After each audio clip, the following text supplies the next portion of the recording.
A simple woman was ridiculed and humiliated at a pilot's camp, and moments later, she landed an F-22 in front of everyone, leaving the best pilots in the country frozen in disbelief. That wasn't supposed to happen. She wasn't supposed to be there.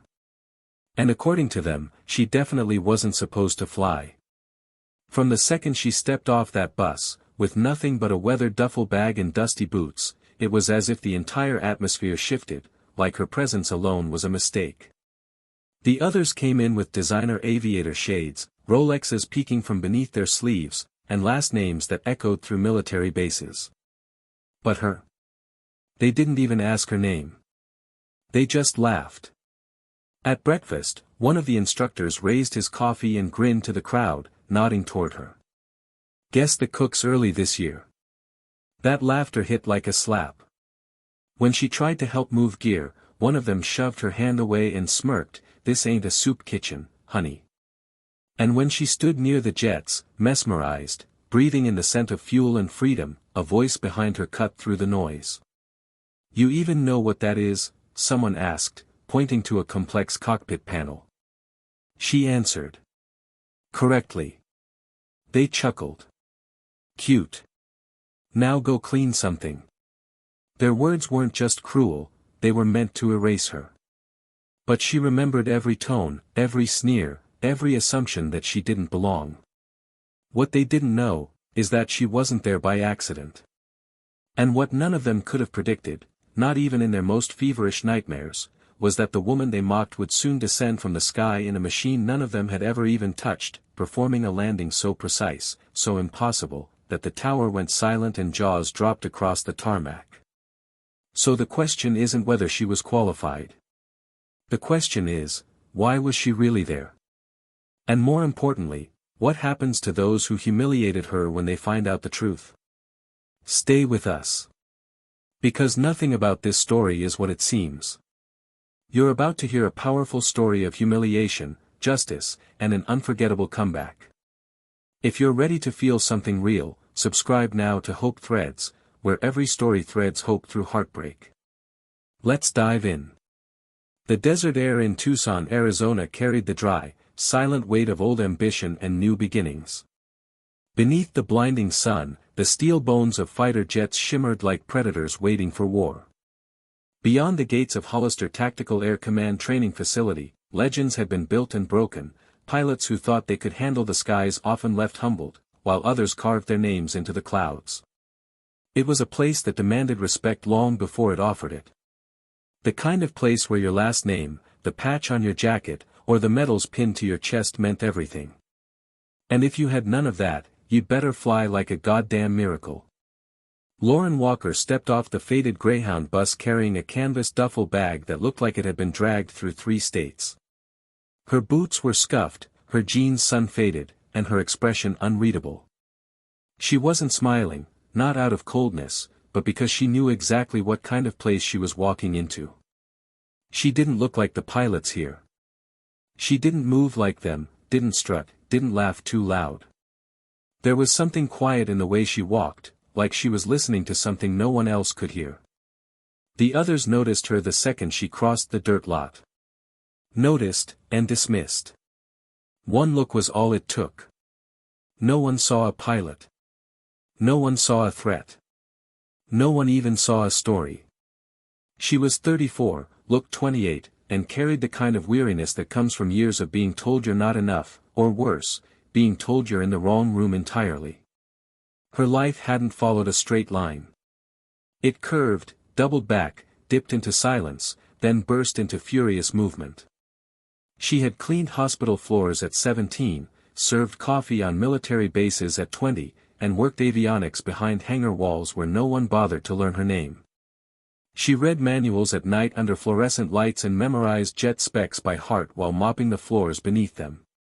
Her world was full of systems and silence, not because she didn't have a voice, but because no one ever asked to hear it. Lauren wasn't supposed to be here. At least not according to the ones who believed they owned the sky. People like Lieutenant Brad Kemper, tall, sharp-jawed, and born into a family where every male wore a uniform and flew something expensive. Brad had swagger, stories, and followers. He flew with confidence, not because he was the best, but because no one ever told him he wasn't. Then there was Sierra Hagen, fierce and smart, but calculating. She'd clawed her way up and wasn't about to let anyone softer, quieter, or less pedigreed outshine her. And among them moved others, like Rick Kavanagh and Marcus Leach, cocky, insular, each with a private fear that someone might come along and expose how average they really were under all that bravado. The camp wasn't just training, it was a competition disguised as camaraderie. Behind the handshakes and locker room banter was a silent scoreboard. Who could fly tighter, land faster, calculate cleaner under pressure? It wasn't just skill that won respect here, it was performance mixed with arrogance, and an unspoken code, only the loud deserve to be heard. So when Lauren entered the hangar for orientation and stood quietly in the back, clutching her folder with trembling hands that bore grease under the nails, the silence that greeted her wasn't welcoming. It was suspicious. Dismissive. A few glances. A few exchanged smirks. Someone muttered, "Is she lost?" Another whispered, "Maybe she's admin." And then came the first voice loud enough for the whole room to hear. Brad. He turned around from the front row, leaned back in his chair, and without bothering to look her in the eye, tossed it like a dart, "Sweetheart, if you're here to clean the mop closets down the hall." The laughter that followed wasn't cruel in volume, it was cruel in confidence. They didn't even consider they might be wrong. Lauren didn't answer. She didn't glare. She didn't run. She sat down. Alone. And she listened. Every word. Every name. Every technical detail they carelessly tossed around in conversations laced with ego and competition. She wasn't there to be liked. She was there to observe. Over the next days, the pattern repeated. She was always early, always watching, always taking notes no one saw. She offered to help carry equipment once, Marcus shrugged her off. "This ain't a soup kitchen, Walker," he said, not even knowing that was her name because someone else had said it earlier. She tried to speak once during a group debate about elevation protocols and jet turbine stabilization. Rick rolled his eyes, "Thanks, Wikipedia." She ate alone. Trained alone.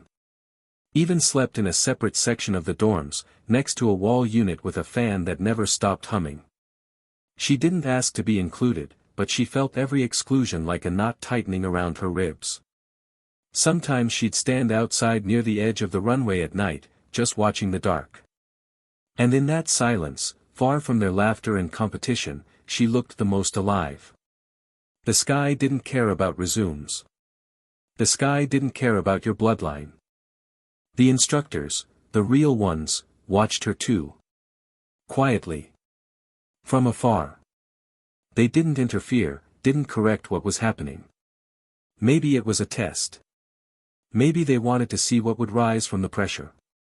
Maybe they didn't care at all. But Lauren noticed. She noticed everything. Including the moment when the lead instructor, Colonel Anders, caught her eye one afternoon during a flight briefing. His expression gave away nothing, but he didn't look through her. He looked at her. And for one heartbeat, that was enough. Still, no one saw it coming. Not even when she stood on the edge of the launch pad that morning, seemingly just another shadow against the desert. The other pilots were busy reviewing drills, arguing over thrust vectors and runway wind shears. No one noticed the jet on the far end warming up. No one noticed that someone had filed an unauthorized solo flight under a training clearance code. And no one cared to look twice when the roar of the engines grew louder, until it was unmistakable. That's where it begins. Not in the sky. Not in the cockpit. But in the silence that came before, the silence filled with assumptions, bruised dignity, and a kind of patience that burns like fire beneath the skin. What none of them could guess was just how deep this woman's silence ran, or how loud her vengeance would sound when it finally hit the runway. The engines roared across the runway like a sleeping beast jolted awake, and in an instant, conversations halted mid-sentence, coffee cups froze halfway to lips, and necks craned toward the sky in disbelief. At first, no one understood what was happening. There had been no briefing, no scheduled drills, no name logged for a solo flight.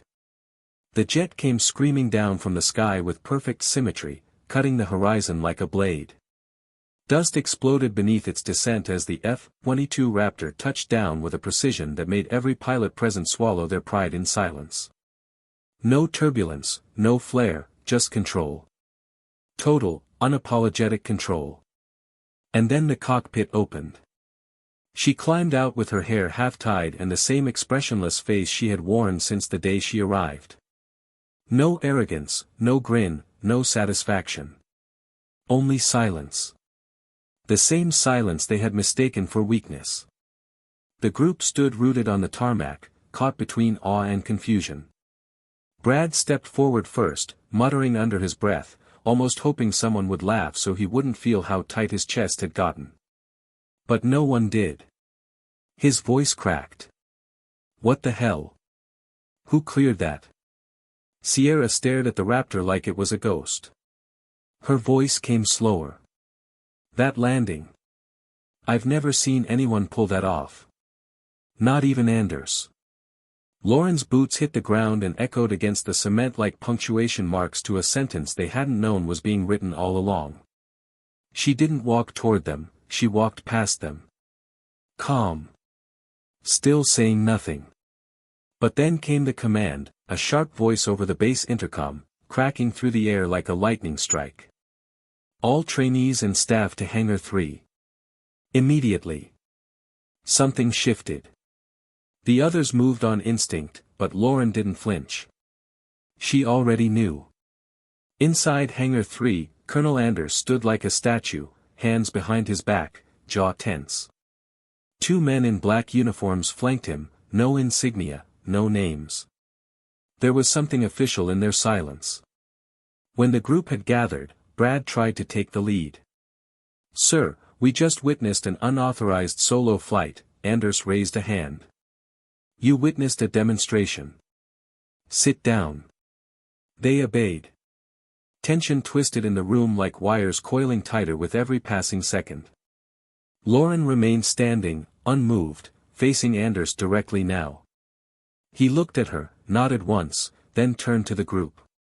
You've all spent the past 2 weeks proving one thing: who can talk louder, who can perform under pressure, who can wear the jacket better than the last. What none of you stopped to consider was the purpose of this camp. This isn't just training. It's assessment. Not of your flying. Of your leadership. Your character. Your judgment. The silence sharpened. Ms. Walker is not one of your peers. She is not here to compete. She is not here to learn. She was embedded here by direct order of the Department of Defense as part of an internal audit on this program's integrity and performance. Brad shifted in his chair. You've got to be kidding, Anders cut him off. You humiliated an instructor. You dismissed a pilot who's logged over 2,000 flight hours on aircraft none of you are even cleared to touch. You ignored protocol. You misjudged her based on appearance, background, and silence. You failed the test. Marcus muttered something under his breath. Anders snapped, Speak up, Lieutenant. She didn't say anything. How were we supposed to know? Lauren finally stepped forward. Her voice was calm, but there was steel behind it.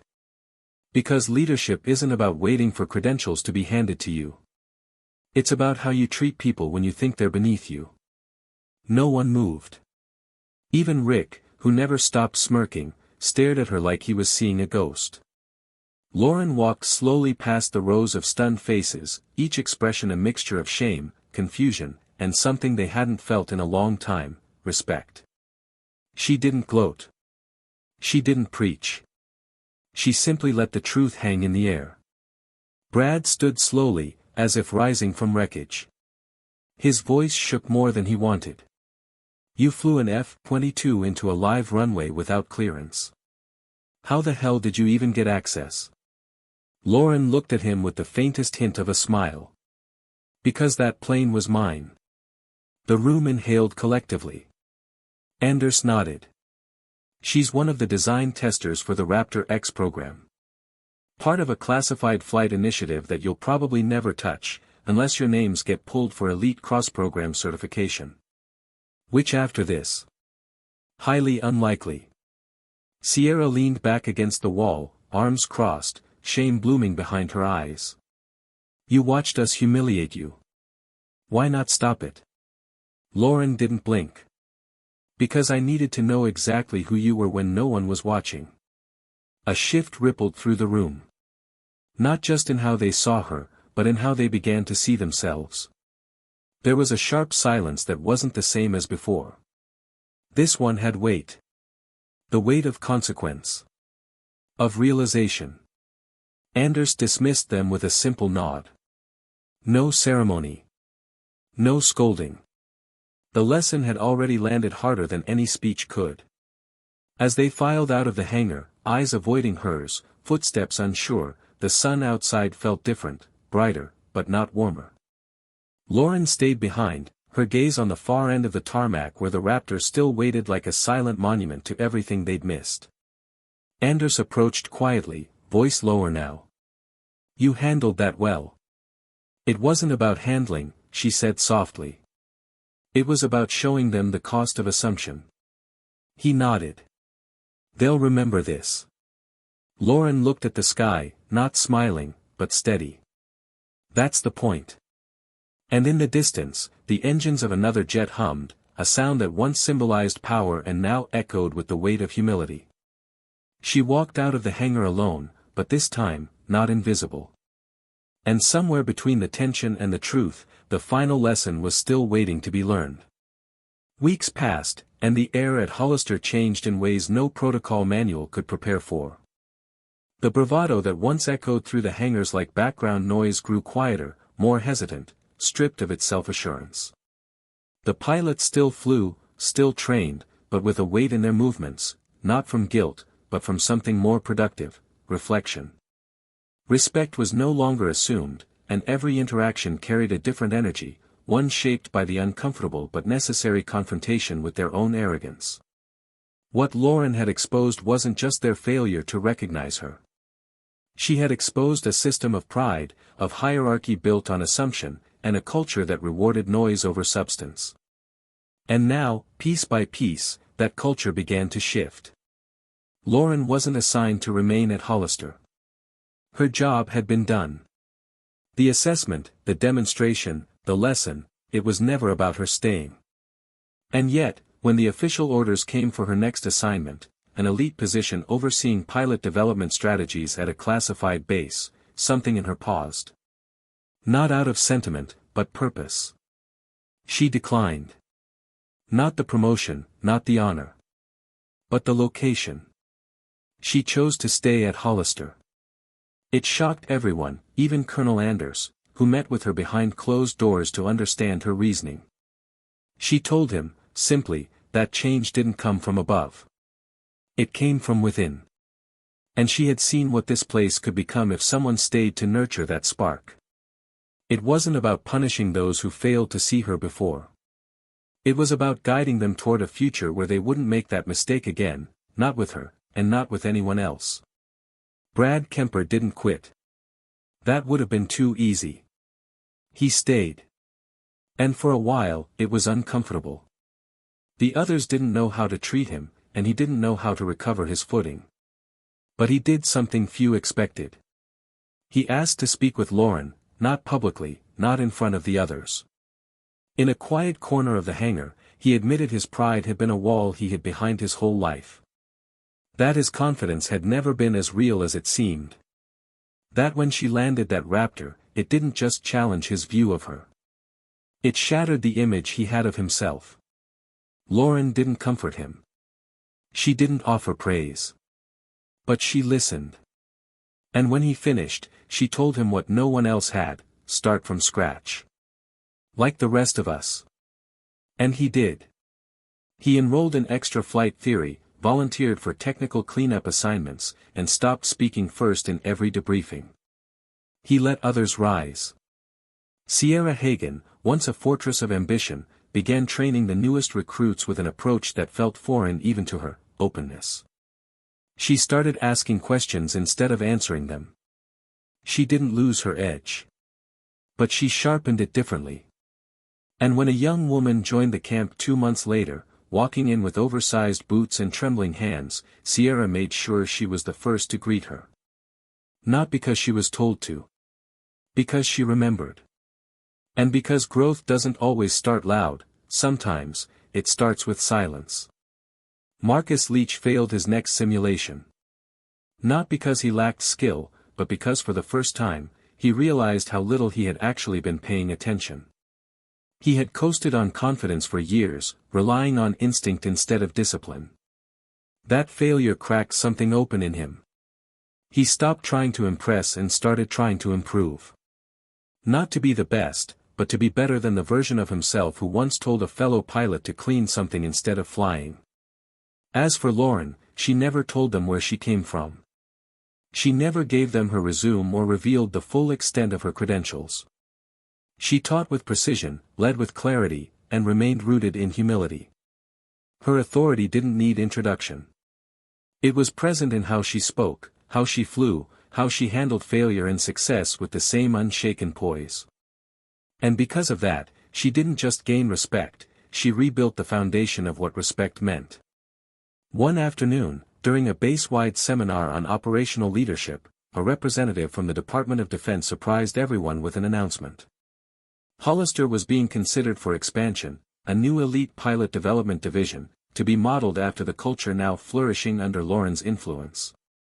The representative paused and addressed the room, eyes locking with hers. We're not here to celebrate one person. We're here because one person reminded everyone what this place is supposed to be. Lauren didn't take the spotlight. She stood among the others. But the applause that followed wasn't just for her. It was for the lesson. The shift. The possibility. And when she walked outside after the briefing, the desert air felt different again. Not because of recognition. Because of impact. She didn't seek revenge. She didn't chase glory. She became something far more powerful, undeniable.